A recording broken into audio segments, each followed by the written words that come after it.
Dirigiéndose a la sección femenina del periódico local, una humilde ama de casa declaraba que su gran problema consistía en que era una persona apática y solitaria, que nunca había podido formar amistades permanentes. Siempre había sentido temor al tratar con los demás y adjudicaba esa inseguridad a la falta de cariño que había reinado en su hogar paterno. Pregunto, ¿es este un caso aislado? Absolutamente no. Personas de las más diversas condiciones económicas y sociales viven enfermas de soledad. ¿Te sientes cada vez más solo, sola a medida que pasan los años? ¿Existe algún remedio eficaz para un corazón solitario?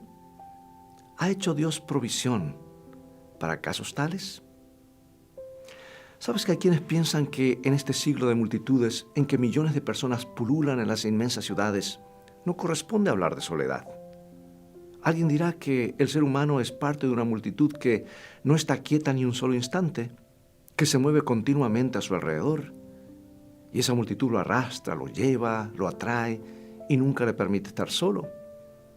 Pero quien así opine estaría completamente equivocado. Como bien se ha dicho, se puede estar solo en medio de las más grandes multitudes. Y hay quienes se abstraen de tal forma de todo lo que ocurre a su alrededor que para ellos es como si no ocurriera.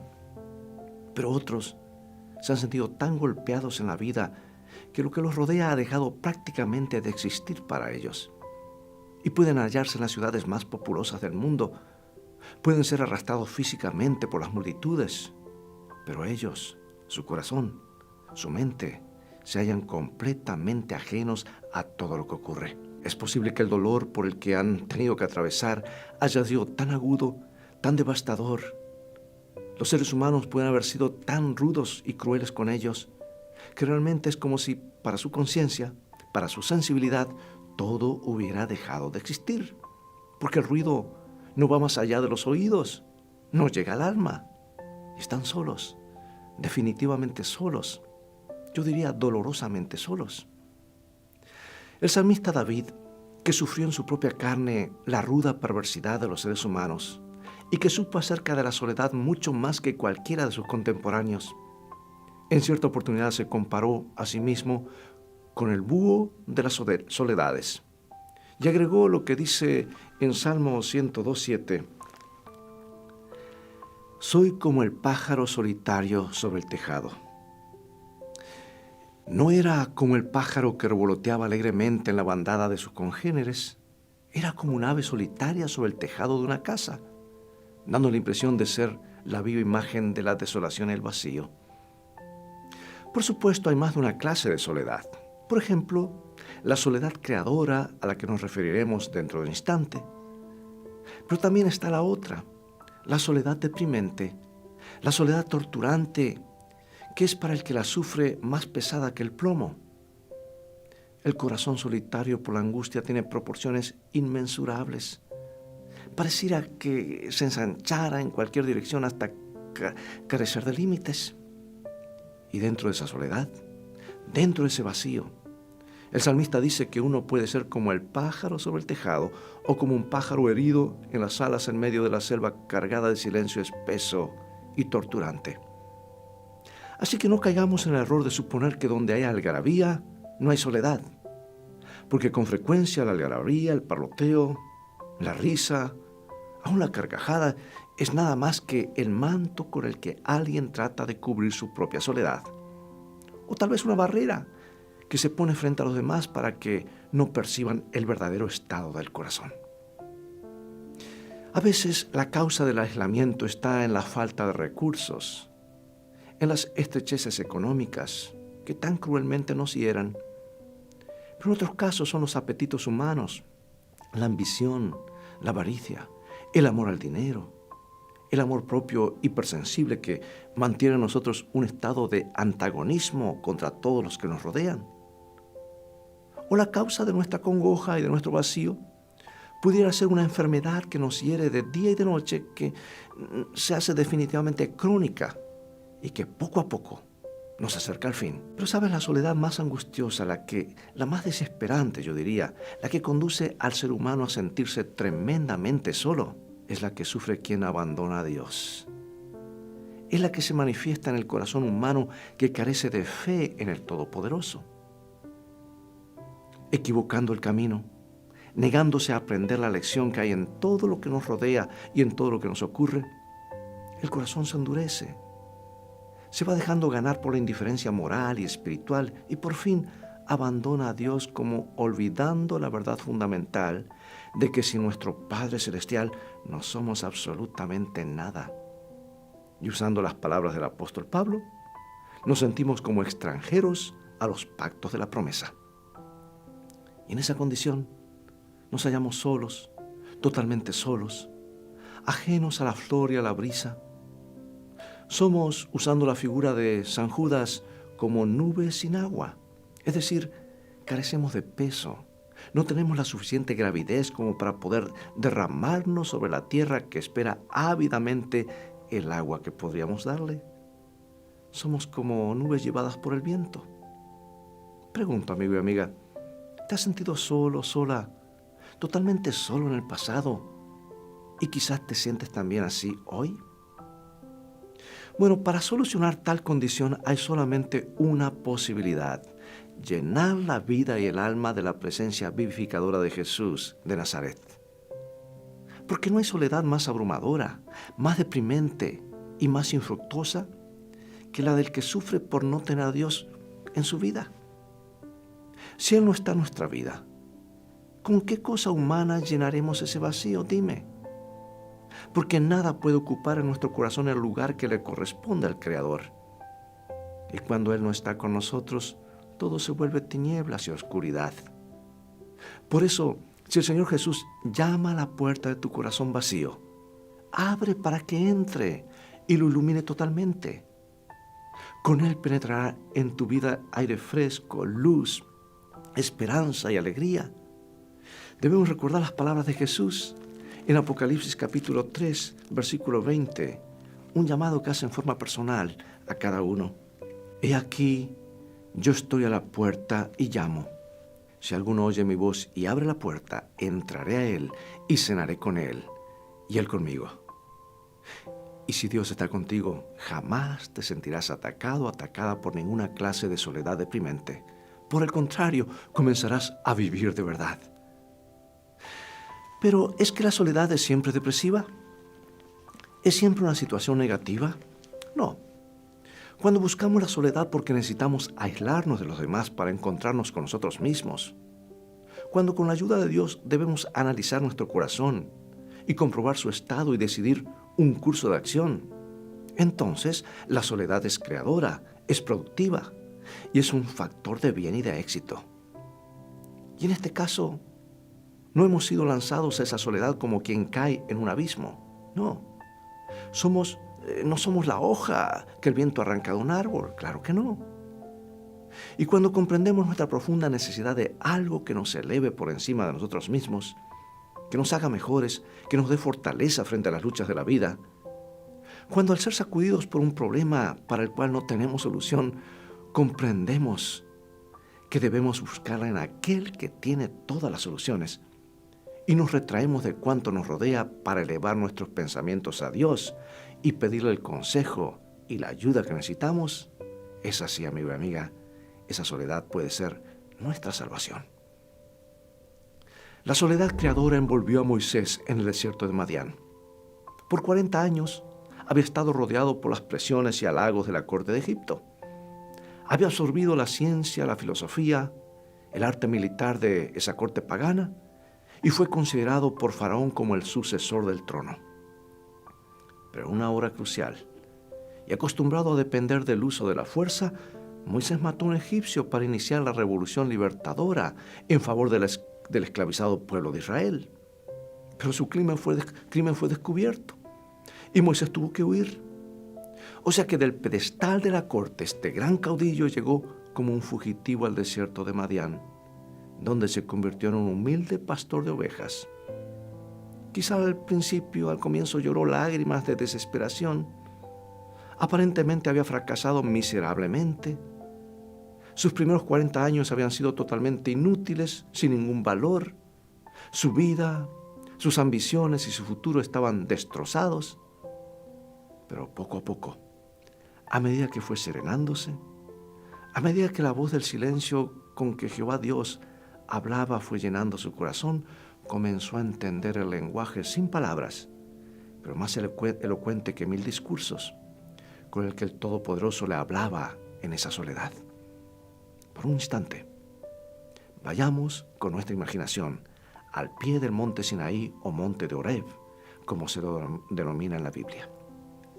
Contemplemos la escena descrita, el capítulo 3 del libro de Éxodo, donde nos dice lo siguiente.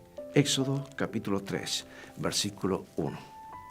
Moisés apacentaba las ovejas de Jetro, su suegro, sacerdote de Madián. Un día llevó las ovejas a través del desierto y llegó a Horeb, el monte de Dios. Como notamos, en medio de la mayor monotonía y soledad, Moisés se encontraba en la vastedad del desierto, cumpliendo la difícil y paciente tarea de un pastor de ovejas. Pero de pronto ocurrió algo extraordinario. El texto sagrado dice así en los versículos 2 y 3 del capítulo 3 de Éxodo. Y se le apareció el ángel de Jehová en una llama de fuego en medio de una zarza. Y él miró y vio que la zarza ardía en fuego y la zarza no se consumía. Entonces Moisés dijo: iré yo ahora y veré esta grande visión. ¿Por qué causa la zarza no se quema? Y cuando Jehová vio que Moisés se acercaba a mirar, lo llamó desde la zarza. Y tenemos lo que dicen los siguientes versículos 4 y 5. Viendo Jehová que él iba a ver, lo llamó desde en medio de la zarza y dijo: Moisés, Moisés. Y él respondió: heme aquí.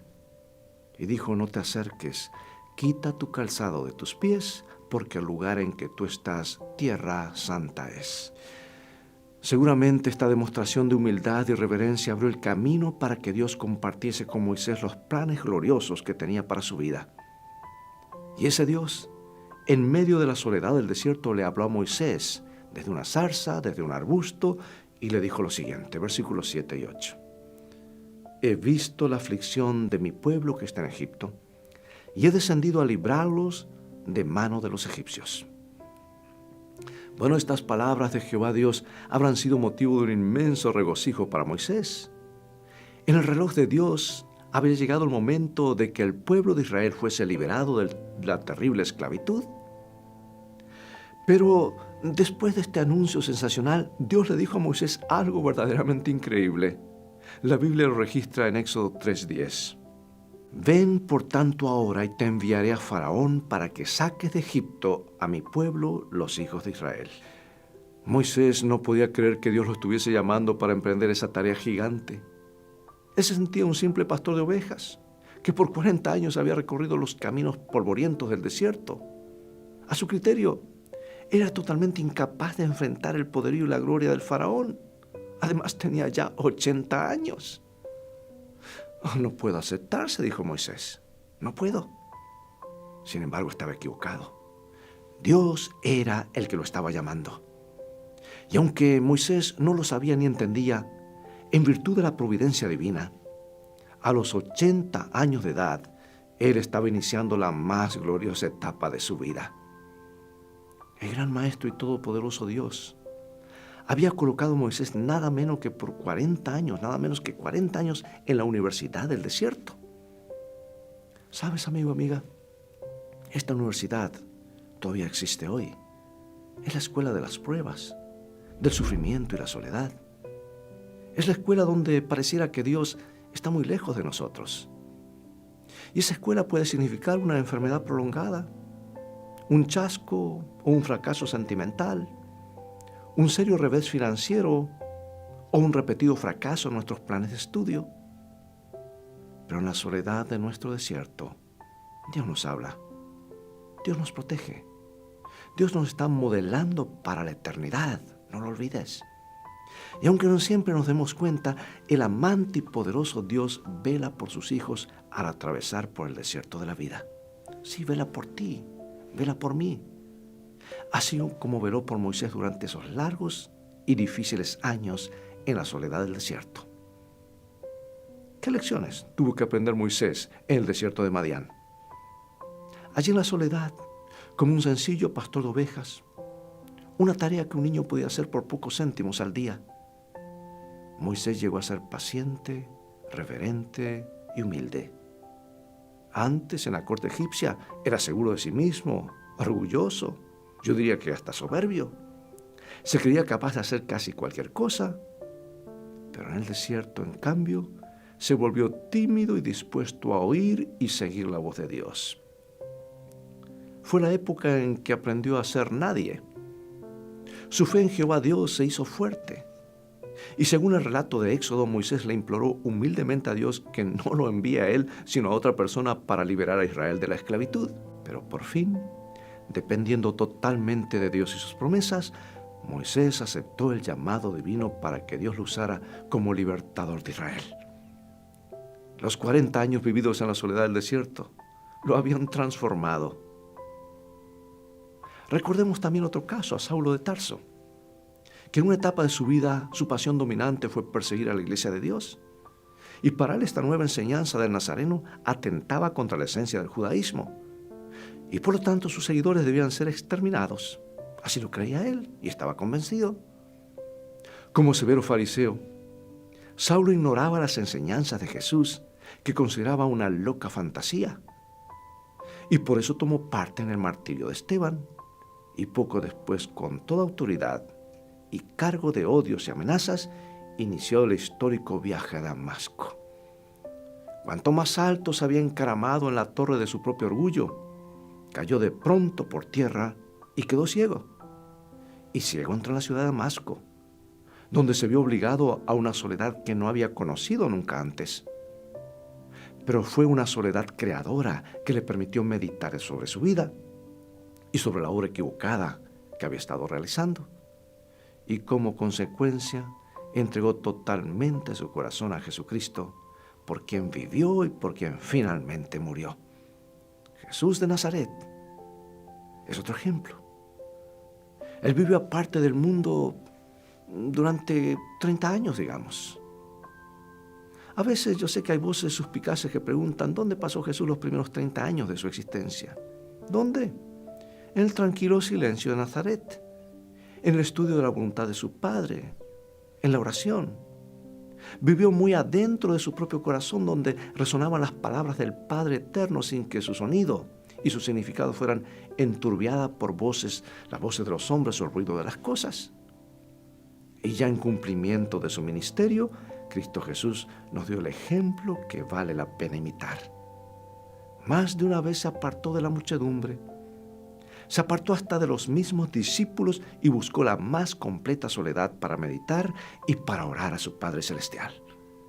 Y en esos momentos de soledad creadora, recibía todo el poder del cielo para seguir haciendo frente a quienes, obstinados y pecaminosos, no comprendían que al luchar contra Él, luchaban contra Dios.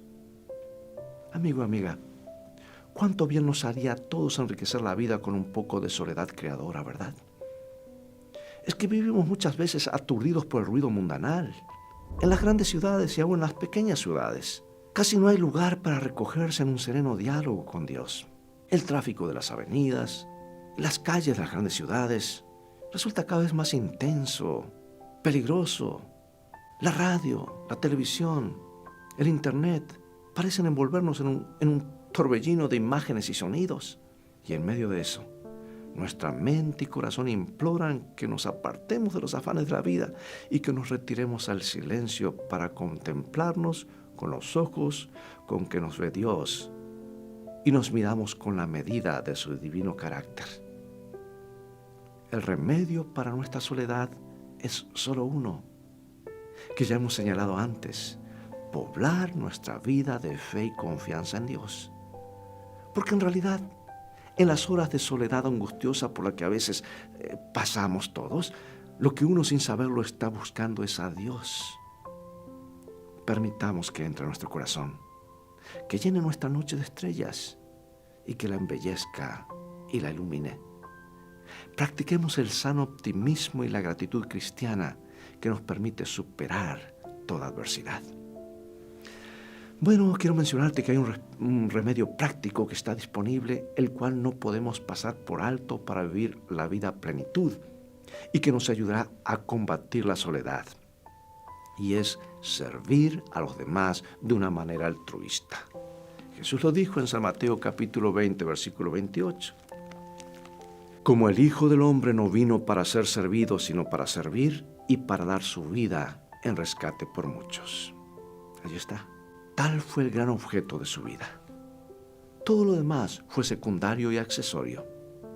Fue su comida y bebida hacer la voluntad de Dios y acabar su obra. No había amor propio ni egoísmo en su trabajo. Y nosotros también no debemos vivir para nosotros mismos. Su vida es nuestro libro de texto. Cristo vino a este mundo para vivir por otros, no para ser servido, sino para servir.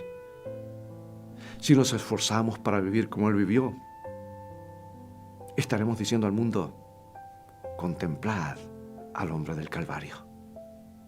Por precepto y por ejemplo estaremos conduciendo a otros en el camino de la rectitud. ¿Sabes que el pecado más difundido que nos separa de Dios y provoca tantos trastornos espirituales contagiosos es el egoísmo? Y el egoísmo aísla a la persona y produce soledad. No se puede ir al Señor excepto mediante la abnegación.